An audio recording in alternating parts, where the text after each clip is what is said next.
shit. Bitch, I'm outside of some movie. Blue cheese, I swear I'm a... hello friends, that study point में आप सभी का एक बार फिर से स्वागत है। अपन का जो टॉपिक चल रहा था संविधान सभा चल रहा था और मैंने पिछली वीडियो में डिस्कस किया था इसकी भूमिका के ऊपर, यानी संविधान सभा की भूमिका के ऊपर डिस्कस किया था। काफी सारे क्वेश्चन देखे थे। उसके बाद में संविधान सभा का गठन किस प्रकार हुआ, कैबिनेट मिशन भारत आया और नवंबर 1946 को संविधान सभा का गठन किया गया। कैबिनेट मिशन योजना आई थी और उसने विशेषता प्रस्तुत की थी संविधान सभा के बारे में। तो दो विशेषताओं के बारे में अपने पिछली वीडियो में डिस्कस कर लिया था। अब इस वीडियो में अगली विशेषताओं के बारे में अपन डिस्कस करेंगे। तो यदि आपने वो वीडियो नहीं देखा है तो उसका लिंक मैं डिस्क्रिप्शन बॉक्स में डाल दूंगा, आप वहां से जाके उसको देख सकते हो। तो फ्रेंड्स, वीडियो तभी समझ में आएगी तब आप वीडियो के अंत तक बने रहोगे। तो अपन इसकी तीसरी विशेषता के बारे में डिस्कस करेंगे कि तीसरी विशेषता इसकी क्या थी। यानी विशेषता कैबिनेट मिशन की विशेषता की बात चल रही थी। कैबिनेट मिशन योजना की विशेषता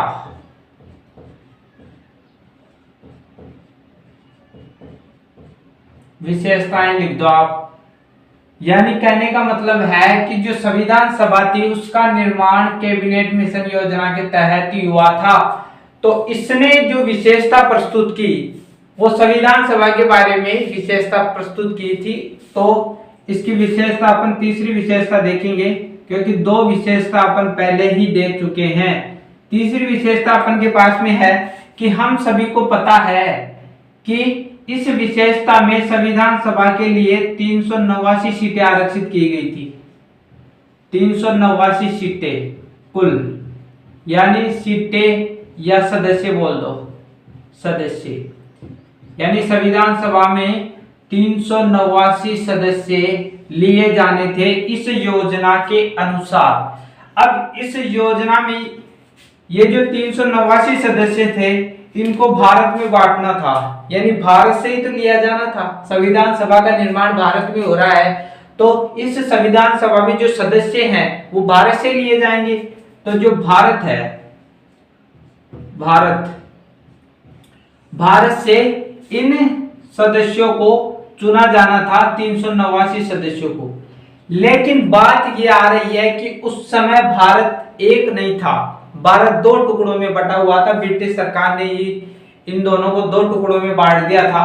तो दो टुकड़े कौन कौन से थे वो देख लेते हैं। यानी दो टुकड़े, फिर इनको बांट देंगे अपन। तो दो टुकड़े, एक तो ब्रिटिश भारत था, ब्रिटिश भारत, यानी इसको अपन ये भी बोल सकते हैं या ब्रिटिश प्रांत, ब्रिटिश प्रांत, ठीक है। दूसरी ओर देशी रियासतें थी, देशी रियासती भारत, देशी रियासत, रियासतें बोल दो आप। यानी दो भागों में भारत को बांटा गया था। तो अब ये जो 389 सीटें थी इनको भी इन दोनों क्षेत्रों में बांट दिया जाएगा। तो ये जो क्षेत्र थे इसमें कितनी सीटें बांटी गई थी अपन ने पिछली वीडियो में डिस्कस कर लिया था, 296 सीटें। यानी संविधान सभा में 296 कुल सीटें हैं, उनमें से 296 सीटें ब्रिटिश भारत या ब्रिटिश प्रांत से बांटी जाएंगी। और ये जो ब्रिटिश प्रांत 11 प्रांतों में बटा हुआ था क्षेत्र, यानी ब्रिटिश भारत या ब्रिटिश प्रांत 11 प्रांतों में बटा हुआ था और इससे 296 सीटें ली जानी थी। और यहां पर कितनी सीटें ली जानी थी जो शेष बचेंगी, यानी 93 सीटें,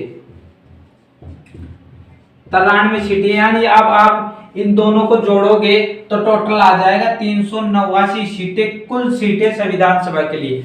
अब अपन ये बात करेंगे कि जो ब्रिटिश भारत में 296 सीटें ली गई थी उनका चुनाव किस प्रकार हुआ। ये जो 11 प्रांत हैं इनमें किस प्रकार चुनाव किया जाएगा, कौन सी संस्था होगी और कौन सी चुनाव पद्धति होगी उसके बारे में डिस्कस कर लेते हैं। तो इसमें सीधा सीधा ये कह दिया गया, 3 समुदाय चुने गए, 3 समुदाय चुने गए। 3 समुदाय कौन कौन से थे? मुस्लिम समुदाय, सिख और सामान्य। ठीक है।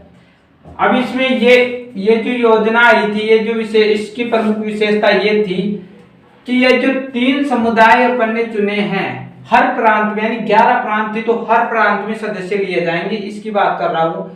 तो ये जो तीनों समुदायों से सदस्य चुने जाने थे, यानी जो प्रांतों में 3 समुदाय बांट दिए और इन तीनों समुदायों में सदस्य चुनकर संविधान सभा में जाएंगे।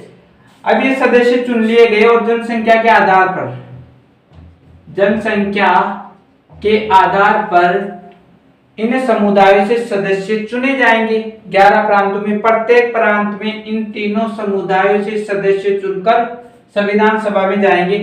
अब ये बात आती है कि इसका चुनाव किस संस्था के द्वारा किया जाएगा? चुनाव किस संस्था के द्वारा किया जाएगा? यानी संस्था भी तो होनी चाहिए। इन क्षेत्रों में चुनाव कर रहा है वो, यानी तीनों समुदाय, यानी ब्रिटिश भारत में 296 सीटें, उनका चुनाव कौन सी संस्था करेगी? तो एक संस्था थी प्रांतीय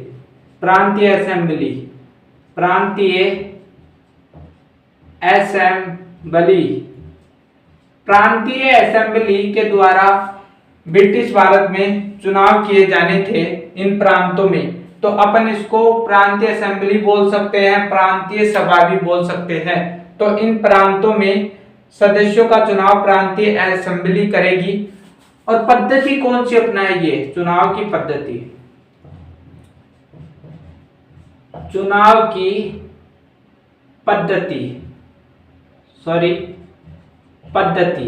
पद्धति ये अपनाएगी एकल संक्रमणीय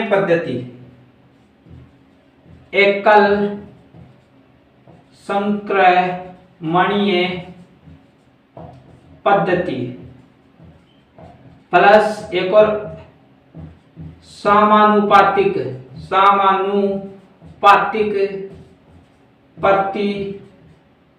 प्रतिनिधित्व, ये पद्धति यहाँ पर अपनाई जाएगी। तो आपको समझ में आ गया होगा कि किस प्रकार क्या था। और जो देशी रियासतें थी, तो यहाँ पर आपको जो ये सारा ढांचा है, ये 296 सीटों का यहाँ तक हो गया कि ब्रिटिश भारत में 296 सीटें चुनी जाएंगी। ठीक है। प्रांतीय असेंबली ये काम करेगी, संस्था थी प्रांतीय स्तर पर, 11 प्रांत है, उनमें से ये 296 सीटें चुनी जाएंगी। एकल संक्रमणीय पद्धति है प्लस समानुपातिक प्रतिनिधित्व पद्धति, उसके आधार पर ये 296 सीटें चुनी जाएंगी। अभी जो देशी रियासतें उसमें 93 सीटें रखी गई थी कि 93 सीटें देशी रियासतों से चुनी जाएंगी। लेकिन ये जो 93 सीटें कौन चुनेगा? देशी रियासतों के प्रमुख, यानी रियासतों के प्रमुख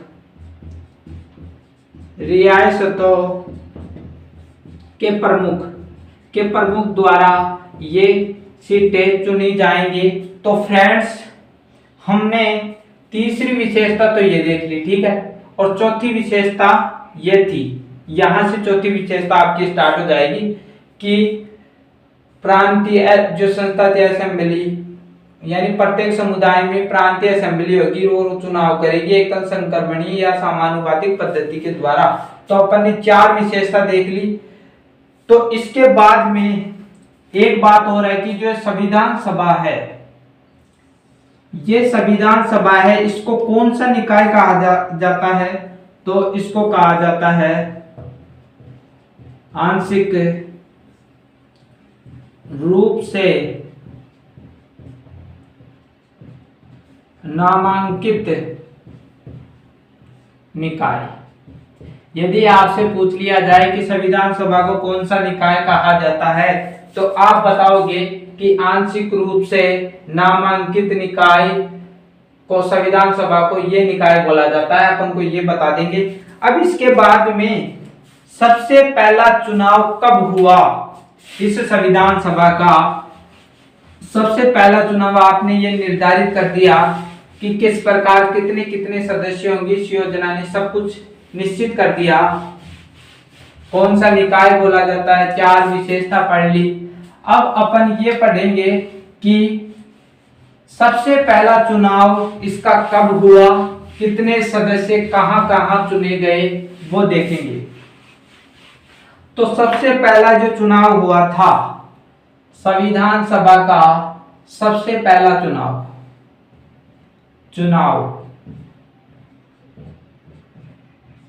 सबसे पहला चुनाव कब हुआ था? सबसे पहला चुनाव जुलाई अगस्त 1946 को हुआ था। जुलाई अगस्त 1946 को संविधान सभा का पहला चुनाव किया गया। और इस चुनाव में किस प्रकार सदस्यों को चुना गया, मैंने पहले ही बता दिया कि जो ब्रिटिश भारत है उसमें से 296 सीटें ली जाएंगी। ठीक है, कुल सीटें अपन के पास में 389 सीटें, कुल सीटें ठीक है, कुल सीटें 389 सीटें हैं। ब्रिटिश भारत से अपन 296 सीटें चुनेंगे। तो जो ये चुनाव हुआ था, इसमें ये जो 296 सीटें हैं वो किन किन क्षेत्रों में चुनी गई, ये पढ़ेंगे। तो भारतीय राष्ट्रीय कांग्रेस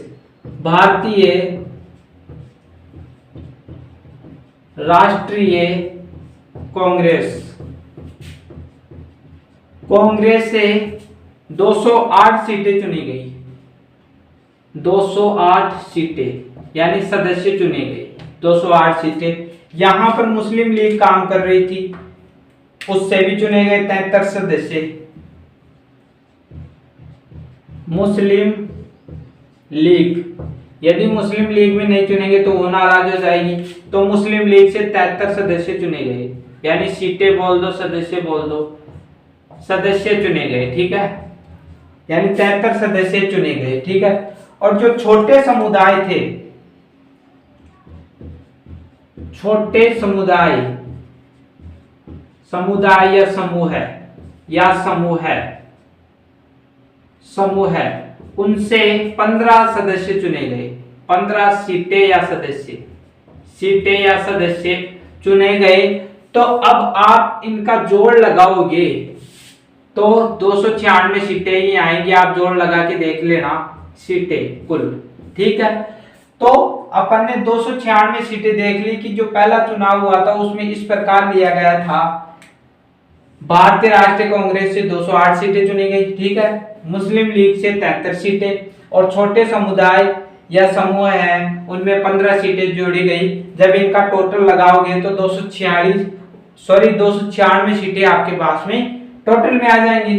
तो 296 सीटों की बात हो गई। ठीक है, अब इस चुनाव में जो देशी रियासतें बची थी, देशी रियासतें पहले डिस्कस कर चुका हूं। रियासतें उनको 93 सीटें दी गई थी कि देशी रियासतों में 93 सीटें संविधान सभा में जाएंगी।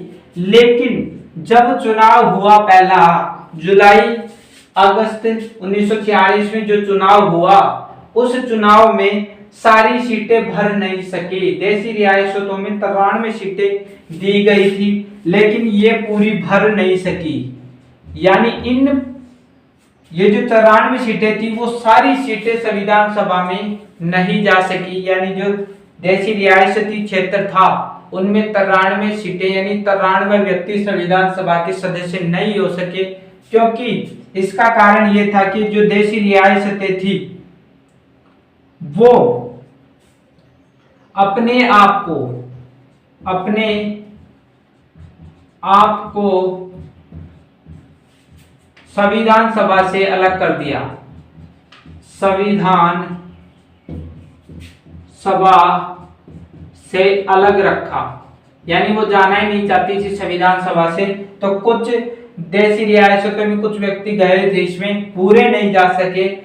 अब इसके बाद में अपन यानी दोबारा से रिपीट कर देता हूं मैं कि संविधान सभा का चुनाव जो हुआ था वो सबसे पहले जुलाई अगस्त 1946 को हुआ। यदि आपसे पूछ लिया जाए कि क्वेश्चन उठ जाए, बार क्वेश्चन करेंगे एग्जामिनर, तो क्वेश्चन में यह उठ जाए कि संविधान सभा का सर्वप्रथम चुनाव कब हुआ, जुलाई अगस्त 1946 को आप बताओगे। किस प्रकार कौन कौन सी सीटें कैसे बांटी गई, मैंने उसके बारे में डिस्कस कर लिया। एक बार और बता देता हूँ। ब्रिटिश भारत में 296 कुल सीटें इसकी थी 389। ब्रिटिश भारत में 296 सीटें निर्धारित की गई थी। अब ये 296 सीटों का जब चुनाव हुआ, वो भारतीय राष्ट्रीय कांग्रेस में 208 सीटें हो गई, यानी 208 सीटें भारतीय राष्ट्रीय कांग्रेस में चुनाव कर ली गई। जो मुस्लिम लीग काम कर रही थी उसमें 73 सीटें ली गई।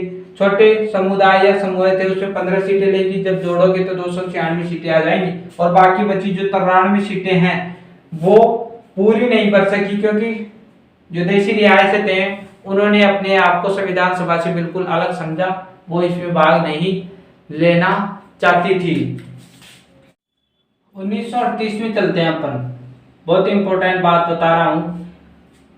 1938 की बात है, 1938 की, सन 1938 की बात है। जो पंडित जवाहरलाल नेहरू थे, पंडित जवाहरलाल नेहरू, ठीक है, पंडित जवाहरलाल नेहरू ने यह घोषणा प्रस्तुत की थी, यानी ब्रिटिश सरकार के समक्ष घोषणा प्रस्तुत की कि जो संविधान सभा है उसका निर्माण वयस्क मताधिकार के आधार पर होना चाहिए। मैं इसका डिस्कस पहले कर चुका हूं। वयस्क मताधिकार के द्वारा संविधान सभा का चुनाव होना चाहिए, ठीक है।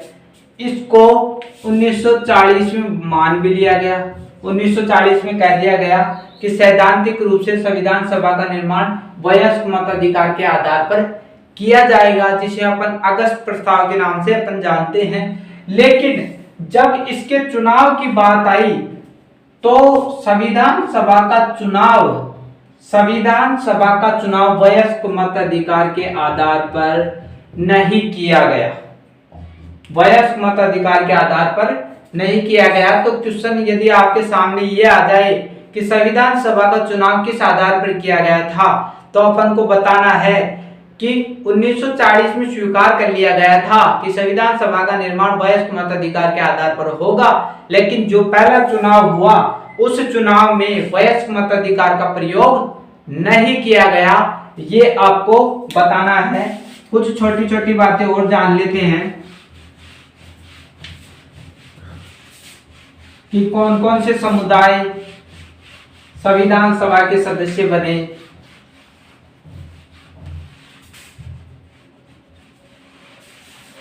यानी जो संविधान सभा है उस संविधान सभा में कौन कौन से समुदाय गए थे, तो इनमें हिंदू, ठीक है, मुस्लिम, सिख,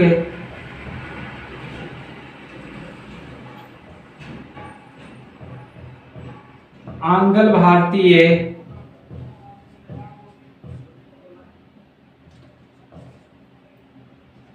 भारतीय, ईसाई,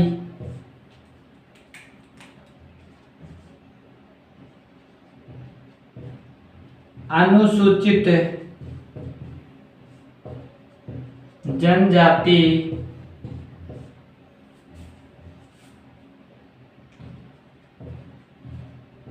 अनुसूचित जाति, ये सारे समुदाय संविधान सभा के सदस्य बने थे। यानी इन समुदायों में सारे समुदाय संविधान सभा के सदस्य थे, ठीक है। अब यहां पर एक बात और आ रही है कि इसके जो सदस्य थे उसमें महात्मा गांधी जी प्लस मोहम्मद अली जिन्ना, इनको छोड़कर यानी कुछ त्रुटियां प्रचलित हैं, ये शामिल नहीं हुए संविधान सभा में। महात्मा गांधी और मोहम्मद जिन्ना ये नहीं हुए। इसके अलावा बड़ी बड़ी हस्तियां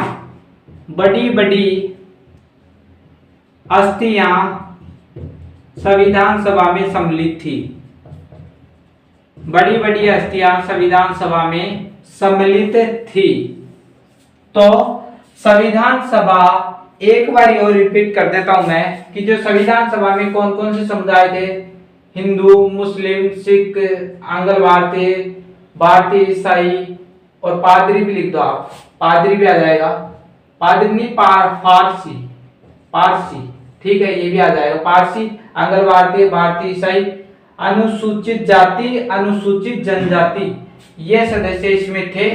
महात्मा गांधी और मोहम्मद अली जिन्ना ये सम्मिलित नहीं हुए। इसके अलावा बड़ी जो हस्तियां थी वो इसमें सम्मिलित थी। एक और बात है कि इसमें महिलाएं भी सम्मिलित थी, महिलाएं भी सम्मिलित थी, ठीक है, महिलाएं भी सम्मिलित थी। या तो फ्रेंड्स, हमने इस वीडियो में काफी कुछ सीखा। हमने संविधान सभा के गठन की बात की, उसमें काफी सारी विशेषताएं देखी। तो मिलते हैं अगली वीडियो में, क्योंकि ये वीडियो ज्यादा लंबी हो जाएगी। अगली वीडियो में संविधान सभा की जो कार्य प्रणाली है वो पढ़ने वाले हैं। तो यदि वीडियो अच्छी लगी हो तो लाइक, सब्सक्राइब और कमेंट करना ना भूलें। आपका हर कमेंट हमें एक नई दिशा देता है। तो फ्रेंड्स, मिलते हैं अगली वीडियो में, तब तक के लिए थैंक यू।